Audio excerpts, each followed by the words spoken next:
Hi guys, welcome back. Woo. I was eating a Skittle and it was like sour. And then my mom and Kimmy are over there laughing and I don't know what they're laughing at. So I easily get distracted. So I've been wanting to do this video for a while. In fact, I had done one and there were like people, I feel like 10 people saw that one. Actually, it was 10 views for that one, and but I felt like I didn't say what I wanted to say the right way, so I'm redoing it. And so a lot of people have asked me why I came back to Kenya, and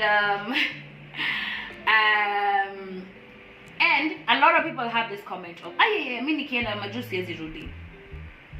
Now I understand, yes, it is the land of opportunity. Yes it is, to be honest, because whenever I'm stressed out and whenever I feel like I'm done with Kenya, for me the first thing that's usually on my mind is to just bounce. When am I leaving? When am I going to go to the States? Or usually number one thing that goes through your head is to run away. And I decided not to, because I really love home. I love Kenya and I love being with my family. I love being with my grandparents. And also I can say that the stars didn't really align, because I have been the best version of me when I'm in Kenya. Now let me start with okay, actually I did advantages and disadvantages of both Kenya and the US, so that to just give you a perspective of how I feel about both worlds. Let me start with Kenya, with the US actually. So the advantages for me for the US, number one, it's clean.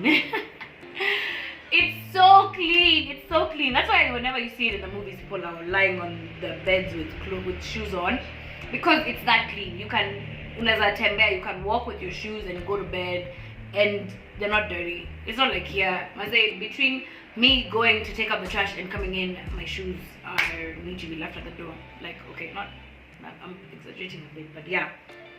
Here where I live, it's clean, but most places, yeah. Number two, systems run the way they're supposed to.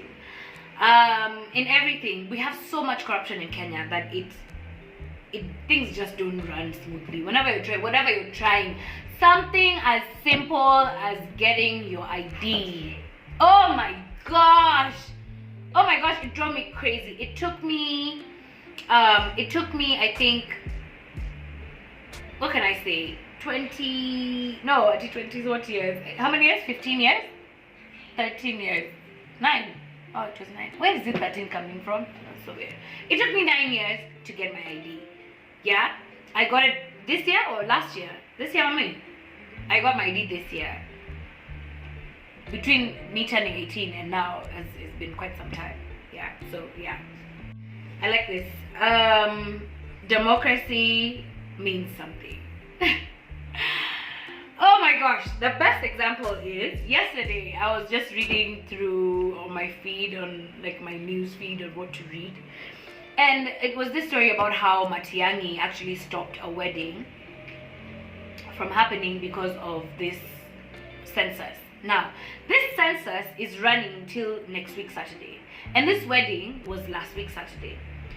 So he decided to send police officers to go all the way to this wedding to stop the wedding. This census story came about maybe a month ago, tops, that we know about, that we heard about. This wedding, these people are probably planning it. Obviously planned it from a year ago, maybe more, right? The money that was put into it, the catering that was put into it, all these things, right? On the same day this wedding was happening, I'm sure there were burials that were happening. So why is it that this guy just couldn't let these Kenyan citizens, taxpayers, just have their moment, because there's still census happening on Sunday, Monday, all the way till Saturday? What kind of democracy is this that we're living in, that cops can just come and stop your wedding because of something just popped out of someone's... I'm not going to use the word I used yesterday because I'm a Christian. I was so angry. I can just imagine how those guys felt, that whole entire family felt, because weddings are exciting, you buy clothes and it's just, I can't, My mom said you lose weight. I feel like that was a jab. And I'm still eating my Skittles. Wow, anyway, I digress. So, the next is it broadens your mind. You can learn a lot. Yes, what I love about the US is it's a challenging world. And okay, first of all, it's a first world country. Compare that to Kenya. It's a first world country, so there's a lot to learn, there's a lot that you can take, but I think there's a lot that you can take from that side and bring back home. And so, yeah, I think I'll come back to the summary. Now, disadvantages of the US. We are the minority, right? Like, not just being black, being African, because you're not African American, you're African. And you go to this country and you have to adapt to their world, to how they do things. You have to change your accent to match theirs so that people can understand you and you don't feel like you're standing out. You know, I went when I was young. I was 9, and that's a very impressionable time. And it was new. I was just meeting my parents for the first time. Well, as someone who can like realize and talk to my parents. I don't know if you guys get that. First time in a very long time.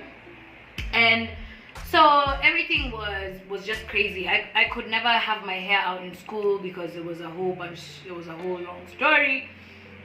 I needed my hair braided so that I could feel like I could fit in, that I didn't feel.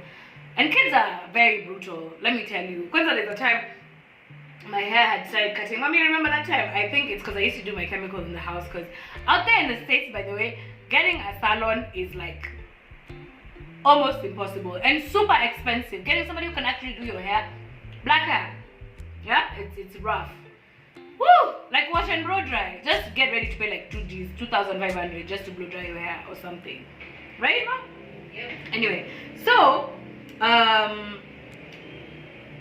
honestly, it kind of puts you down. It puts you down as being a minority. Is very, it stands out a lot, especially when you go to school, when you're in that environment with being the different one. It does something to you. At the same time, I mean, it's a good thing that you're exposed to all these different to the different culture and different people. But I can assure you that I got a lot of my confidence from here, from the schools that I went to here. When I was in McKinney, I was myself. I could be as myself as I wanted to be. And I say this because I read an article recently about a 10-year-old who had been arrested and charged with aggravated assault for playing dodgeball in school. Oh my god, dodgeball! Drives me crazy. Sorry. Pretty passionate about it. But can you imagine, you've just gone to school and you're playing a sport at recess like any other child, and then you're getting a letter, you're getting sued in the mail, or someone comes and serves you here, you've been served. Then you find out it's for your son because he was playing in school and he hit someone and broke a nose. Like, are you kidding? Are you kidding me? That's America for you. That's definitely a disadvantage. Yeah, I put 2 points. I feel like I said you grow up hating who you are. And you really try, and at our time, especially in our time, it was all about trying to be like everyone else around you. And there were not many black girls who embraced themselves, who were out there with their natural hair like there are today. Growing up that in my time was rough. I can only imagine how it was for people before me. Because there's an aunt, and we talk about this a lot. And there's a lot of pressure, you know. There's a lot of pressure even here as kids, so I can just imagine being in a different country. So yeah, yeah. So the 4th point was police brutality. Oh man, y'all are watching these movies right now. The Hate You Give. There's this 7 Seconds. It was a series I was watching the other day. When They See Us, like there are just so many examples of true stories of how people are just black people are just arrested, are just shot left, right and center just for being black, you know, for the same crimes other people commit, especially white people commit. They don't get arrested the same way black people do. And to be honest, there's no distinguishing between an African American and an African person. All they know is they sell black. That's it. That's definitely a disadvantage for me. Another disadvantage is you lose like the collectivistic mentality, right? Like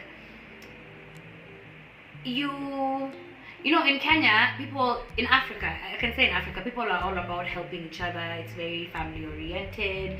Everything, is we come together for everything. This person needs this, yes, let's do this, let's help them. But in the States, it's very, you're on your own. When you're out there, you're really on your own. You have to survive, and it's so easy to just find yourself homeless, living in your car. If you have a car, finding yourself on the streets, like it's so easy. One day you have everything, one day you don't have everything. And that was one of the advantages that I forgot to put there. There's the advantage that you can, when you have good credit, you can basically have everything you want. You can get this apartment and get all the furniture you want, drive the car that you want, everything on credit that you can pay later as you work. But you really live in a life of debt. That's it. And it brings me to my last point, is that when you're in the US, you don't really get to live.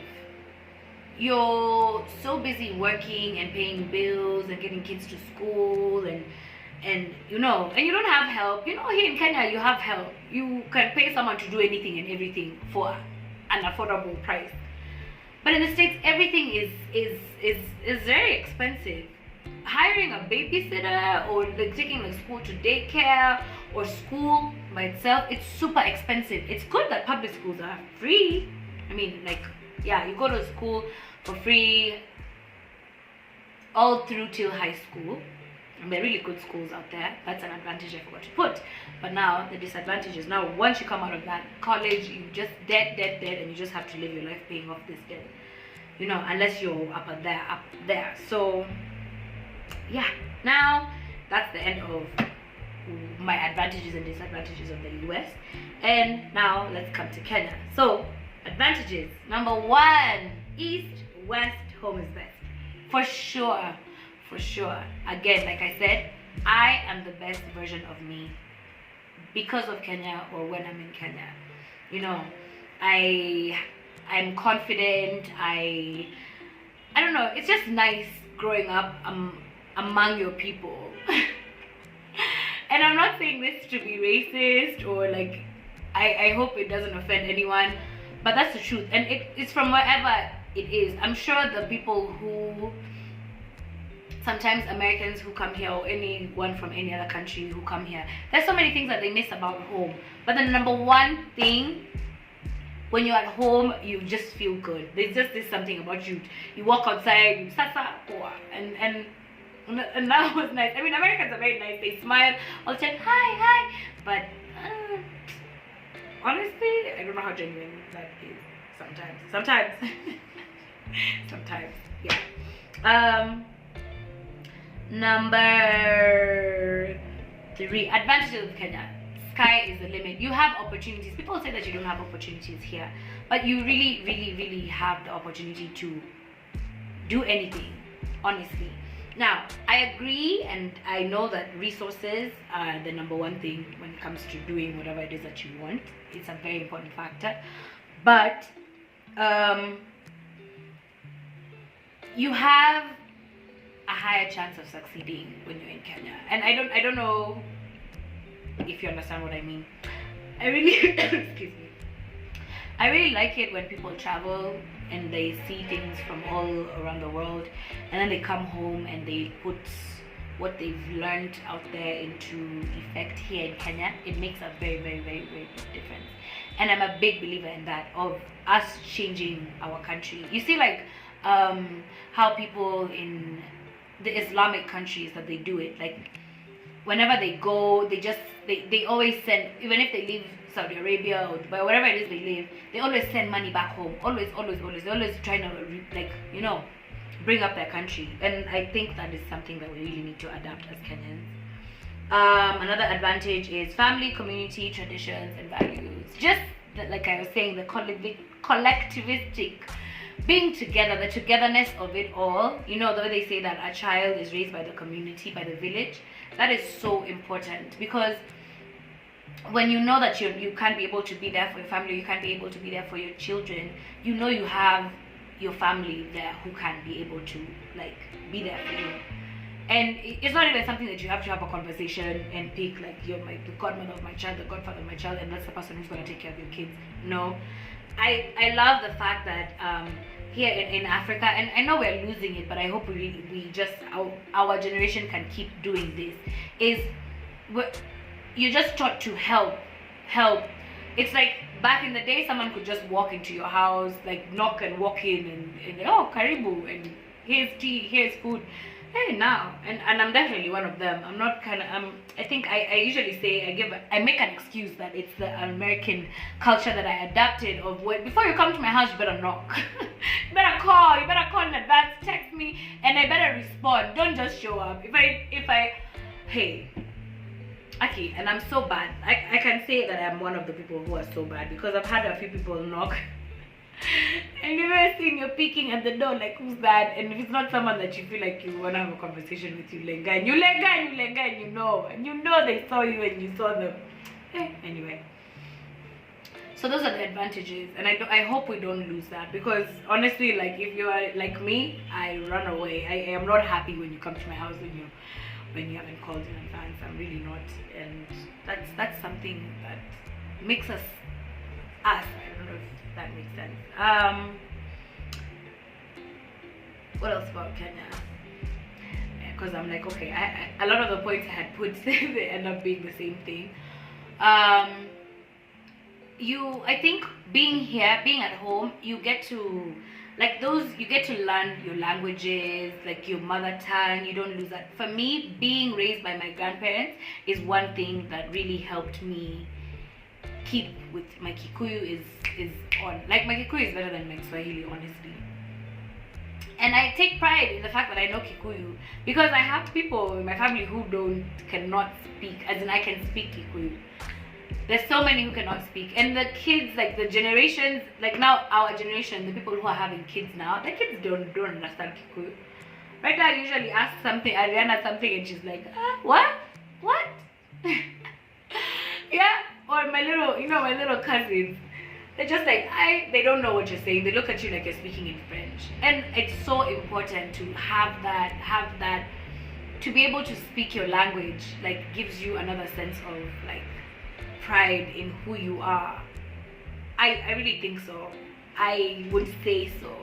When I go to somewhere and people are speaking Kikuyu and I can relate, it feels good. And it's also good because you can learn other languages. So I say definitely that's an advantage of Kenya. Now, disadvantage is of Kenya. Number 1, corruption. Man, we are one of the most corrupted countries in the world. It's crazy. Our politicians are just rough. They're rough. People who get that, I don't know what happens, if like what spirit happens when people enter politics. Someone will come with really good ideas and they really wanted to help the world, they really wanted to help the country, but when they get there, that's the last thing we hear about them. All we know is that money is just being misappropriated in a crazy way. I read this article about, I think it was in Bangladesh or something, and they said that we have the same exact budget for like everything, like medical care and roads and everything, but if you see what they've done, especially like with the area of medicine, what they do with that money that is allocated to them.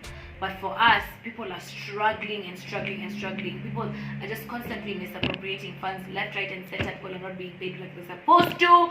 Like, it's just bad. Systems don't run the way they're supposed to run. Like the way I was telling you about my ID. It took me so long. And for what reason? They could have given me my ID if they wanted to, but you have to know someone. You have to choa kitu kidogo. They're already being paid. That's a salary. That's a job that you wake up every single day and you have this job and you're gonna get paid. Not a problem. But then you still want me to talk to kidogo so that you can do the job that you're supposed to do. That's Kenya for you. Yeah. that also toa kitu kidogo. Like even us as Kenyans, we're so used to like getting ourselves out of trouble by just toa kitu kidogo instead of just doing things the right way. If you did things the right way, if you paid your taxes on time, KRA wouldn't be after you. If you had your car right or you were driving right and you were not driving under the influence, you wouldn't be arrested. If you had everything right, if you had your license, you wouldn't be arrested. But no, you know someone, you'll talk kitu kidogo. So we're all to blame. The government is to blame. Us Kenyans as citizens, we're to blame because we like to complain so much and never do anything. It's like the rest of my shows, the way I've been talking about the issues that I've been bringing about. People know how to look the other way when you're talking about things that are serious, but they know very well to complain. Oh, did you see? Wow. You see poa. Gava ifanyi poa. But you'll never complain. You'll never do anything about anything. You'll just sit there in the sidelines and then later come to complain. Oh, it was Jubilee. Oh, it was NASA. Nah. The reality is, it's our responsibility. Citizens, we're the ones who are many. We need to do something. We need to do something and stop complaining. And that's a disadvantage of Kenya.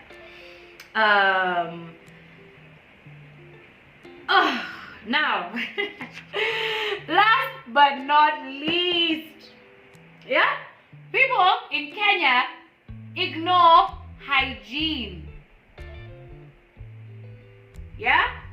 Like surely, maze, like be aware. As in kauna nuka, like check your pits. Are you smelling fresh? Maze, as in, umengia kwa matatu maze unaingia hivi alafu unatoa machozi because of how someone sweat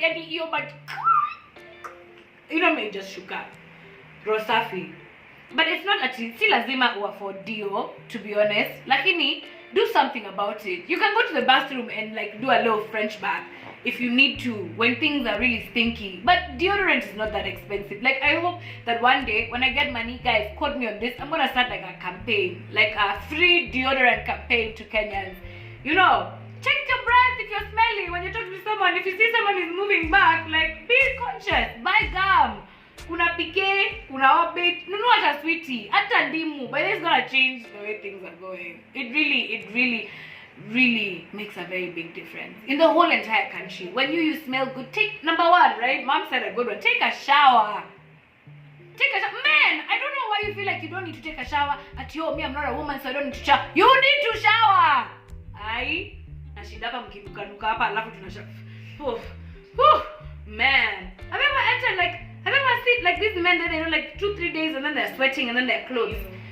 Oh my gosh, I know someone whose laundry, oh my goodness, his hamper. Like no, everyone sweats, guys. Everyone sweats, but as in you guys, if you're willing to like use money on liquor and everything, when you go to the supermarket, maze please enda yo ile sabuni alafu tembe pale mbele ununue dio kaspray kidogo. It's so important. It's not just for the ladies, it's for the world. Everyone, please, Kenyans, and keep left, people. I'm so tired of walking in town or walking anywhere and someone just comes maze mtu ananingia kifua deep. Why?